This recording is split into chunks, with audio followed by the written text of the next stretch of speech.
Grow. Let yourself be the person that you want to be. Be determined. Say, I'm going to find true and perpetual happiness. And by gosh, nobody's going to stop me. I've got that right. God gave me that right. My Father in heaven gave me that right. My divine parents gave me that right. I'm a cosmic creature, created in the image and likeness of God. And what's His will for me? What's His will for you? It's the best. Reach for the stars, man. Use your imagination. This is awesome. And, we're part of this forever. Even if you are wicked, you're not going to ever die in the sense that you're not going to exist. Okay? There's all these invisible, very powerful forces that are scientifically provable. And, I like to point out how the soul is one of those very powerful, invisible forces. Because what is the soul comprised of? It's like, defining happiness. What is happiness comprised of? It's a lot of different components rolled up in one. And the soul, I say, encompasses your integrity, your honor, your character, your nobility, your principles, your ethics, your morals. All these things are invisible. Your beliefs. All these things cannot be seen with these physical mortal eyes, but they can be seen with the eyes of our soul. And we can see, hey, you know what? We see, that love is beautiful. It's not always something that we can see with our eyes when somebody smiles at us, but we feel it. In our heart, we feel love. We feel that people, you know what? When you correct somebody, often our first impulse, reflex, is to be defensive and put up a wall of pride and say, you know what? No, I'm right. You're wrong. Look, I can find a bunch of people here with a common consensus to say, hey, you know what? That's wrong thinking, and this is right thinking on this particular issue. Okay? But I'm here to tell you that you've got to think for yourself. When the chips are down, it's just between us and our conscience, what we really believe. And it's so important to understand where, economic understanding and philosophical understanding, theological understanding at large, that is to have wisdom and knowledge, to really be able to behold the truth, we have to be ruthlessly honest. Okay, what is that? Honesty, another quality that cannot be seen. But these are very real things. And even somebody that says they deny God, they're agnostic, or maybe they're atheist, but still, if you pin them down and you ask them some very serious questions, you're provoking thought, you're inspiring thought. You might be really helping that person to cultivate the kingdom of heaven within them. And so that they've stored treasures, so they've got some substance to look forward to. They feel worthy. They feel deserving of inheriting a better world that's perfect, as best as they can imagine, down to the smallest detail. Why would you compromise your idea of ideal? Why? I'm not telling you to. I'm telling you the opposite. And why would you listen to anybody that said, well, that's ridiculous, idealistic thinking, you're a pipe dreamer, that you're impractical, you're not pragmatic. No, that's absurd. What is written in Scripture? What was Jesus' advice? Be ye perfect. We're supposed to strive.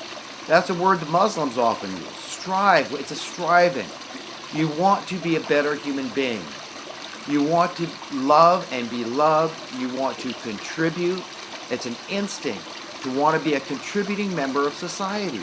This is why we could live completely free from money. Okay, that's the world that we have to inherit. Even if we had that world tomorrow, let's suppose for a second that we had this utopia I'm talking about, this ideal society, where we had complete economic justice on earth, prosperity universally. There was not a man, woman, or child in need on the face of the earth, not in want for basic, essential human needs like food and shelter and water. Okay? But they were not in want or need of anything else. All the clean, free, renewable energy, this was released because there's no more, money motive for keeping these things suppressed.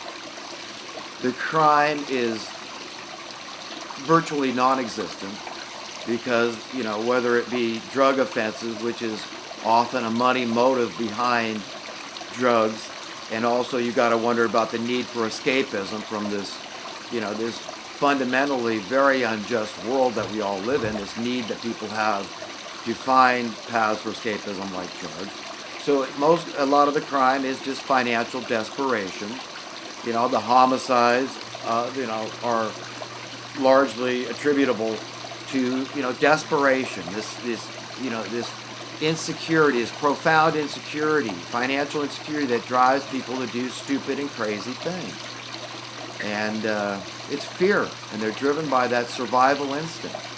Not that I recommend it, but let's just face the reality.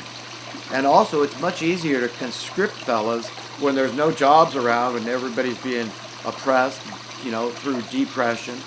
There's, no job. Hey, job creation, what's that? Well, why don't we demand a realistic work week? Who put it in our heads that we need a 40-hour work week? You see? You've all been trained to believe this stuff.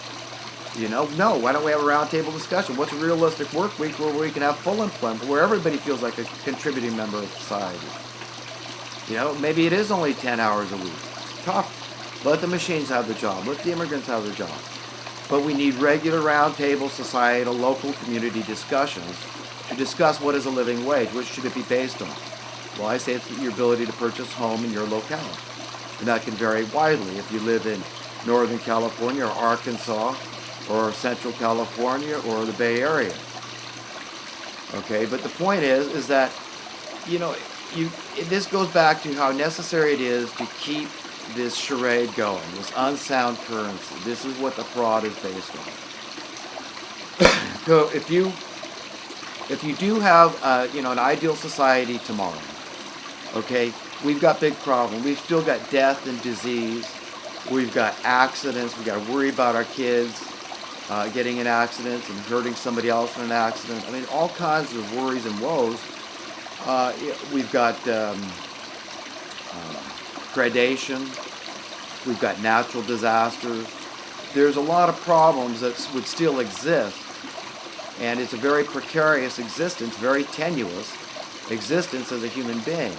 So this is where the teachings of Jesus come in, and the promise that, if we're found worthy, to inherit eternal life, a life that's worth living, that is, because the wicked don't really die, they just have to go to a more painful place till they learn to be loving people of their own free will. That to me is what makes the most sense, that God knows what he's doing, he knows his business, he knows how to do this thing with perfect justice. It's about separating the wicked from the righteous at some point. There's a cutoff point. That's coming, this big generational age-long period, these thousands of year periods, multi-thousand year periods called ages. And one is about to close, and another one's about to open. And you want to be able to be worthy to inherit the surface of the earth. So understanding economic principles is imperative, because it goes back to what Jesus taught.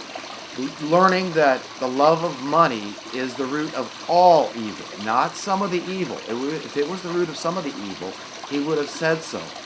So you don't want to believe in, just patching up this current economic system. You've got to understand that it's been broken for a long time. Okay, they've been putting the nails in the coffin of America's prosperity for a long time.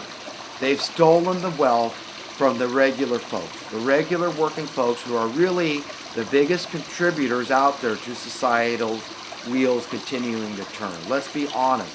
The people picking our food, the clerks working in the stores, all the construction workers out there, all the transportation people, okay, just simple jobs, working for PG&E, working for the water department, okay, let's be honest.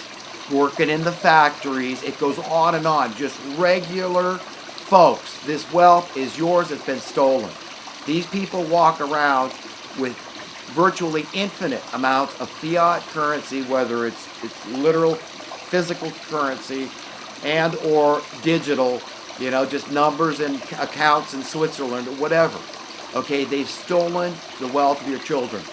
And right now, it's multi-generational, and they want it in perpetuity if they can get away with it, but they won't. Even if there was no, end of the age and beginning of a new age and return to Jesus that I firmly believe has to happen. And this is what we all need to be readying ourselves for. And really, so it's less traumatic. This is what Jesus said. Many are going to be caught unaware. It'll be like a thief in the night breaking into your home. This is where it's getting caught with your pants down, so to speak. So you've got to be ready. You've got to be prepared for profound changes. Human beings are very dynamic creatures, which just means that our existence, our perception, our paradigm is very fluid. It's very subject to change at a moment's notice. And particularly now, as never before in any time in history, unprecedented, exponentially. And if you look in the book of Daniel, which was a book that was written to be understood in the latter days as it's written, but he talks about how knowledge is greatly increased. I mean, literally in a matter of a fraction of a second, information can be transferred internationally. Okay, today that's our state of affairs. So things can happen quick, and you want to be ready for things to happen at the drop of. It's tough being human. I know that probably as well as any other human out there. And, I'm very imperfect, as are most people. And the most important thing I can do is just admit it, especially in light of the fact that I know that my conscience, which is not hidden from the one that rightfully owns me and all of us, I believe. Because, after all, you didn't create yourself. What do you know about creating a human other than you might have children and you created them through instinct, which God dictated you do. You made it and had children. The way you raised them, that may be commendable. You were a good parent and all that. But other than that, you don't own them. You realize that these are a miracle and these are God's creations that, like I tell my kids, I love you beyond words, okay? Very much. I'd hang on a cross for you. But that's just a hint of the love that I learned from the Father. And that's the love the Father has for you. You are His property. You're not mine. I don't own you. He loves you in ways that I can't even touch. And it's very important to know that we have that love because the system's always beating us down, making us feel unworthy, unneeded, just go away, this and that and the next thing. That's the message out there with this, this maintained unemployment level, all these problems. But back to, humans being difficult to be human for a moment. And I'll finish up on this. But, I always say that, I like to get slack from people. I need your forgiveness, your mercy, your grace. And I'm willing to offer it to others. And as long as I'm willing to offer it to others, I can feel worthy of getting it from others. Now, if they don't want to give it to me, they don't have to. That's their business. That's their prerogative. But, that's their choice. But I'm just putting it out there that I give it to others. I need slack, so I try to offer slack. I try to be a peacemaker. Like Jesus said, the peacemakers shall be called children of God. And I always want to make peace. I understand that the establishmentarians, they have created a lot of division. And it's mostly class division. It's very discriminating. The haves and have-nots, this disparity, the wealth disparity is what it is. And, this whole idea, this mentality that they fed us that, most people believe is that, well, there has to be a lot of people left out of the loop.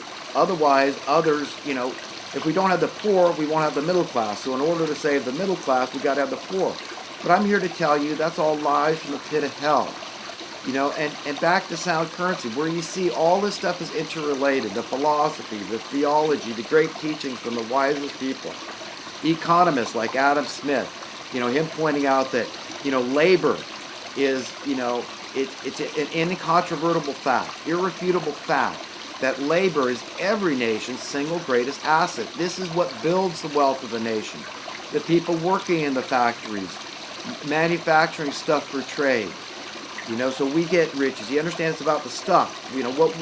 What is the labor buy? That's it. It's really about the labor and the production, the supply, and creating a superfluity, excess amount of stuff, so that's our wealth.